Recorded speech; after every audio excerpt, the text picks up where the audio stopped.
কিছুক্ষণ আগে কেরানীগঞ্জের রসুলপুর এলাকা থেকে যে নারায়ণগঞ্জ থেকে যে লোক শরণ নামে সরফরাজ শরণ নামে যে ব্যবসায়ী কিনেছিল কেরানীগঞ্জের রসুলপুর বাড়ি, তার বাড়ি থেকে ট্রাম্পকে কিছুক্ষণ আগে থানায় নিয়ে আসা হয়েছে। আমরা এখানে এসে দেখেছি যে ট্রাম্প এখনো পর্যন্ত তাকে যে থানায় পিকআপে করে নিয়ে আসা হয়েছে, পিকআপের মধ্যে এখনো রয়েছে। এবং আমরা যতদূর জানতে পেরেছি যে ট্রাম্প নিয়ে আসা হয়েছে, এটাকে কুরবানি দেওয়া যাবে না এবং এটাকে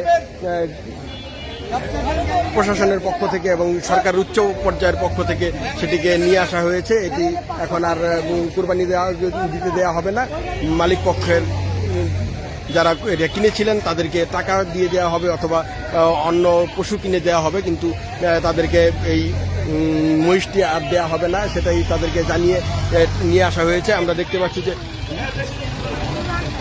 ট্রাম্পকে সরকারিভাবে নিয়ে যাওয়ার জন্য আরও একটি ট্রাক এখানে মাত্র প্রবেশ করেছে এবং এই ট্রাকে করেই যে ভাইরাল মহিষ রয়েছে ট্রাম্প, তাকে এখান থেকে নিয়ে যাওয়া হবে।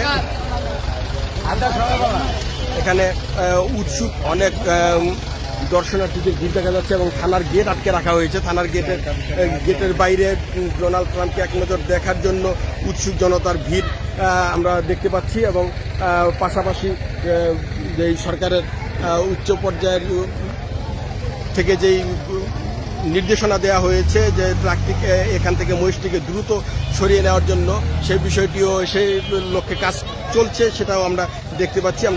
ট্রাকটি ডোনাল্ড ট্রাম্পকে যেখানে রাখা হয়েছে সেদিকে চলে যাচ্ছে এবং কিছুক্ষণের মধ্যেই হয়তো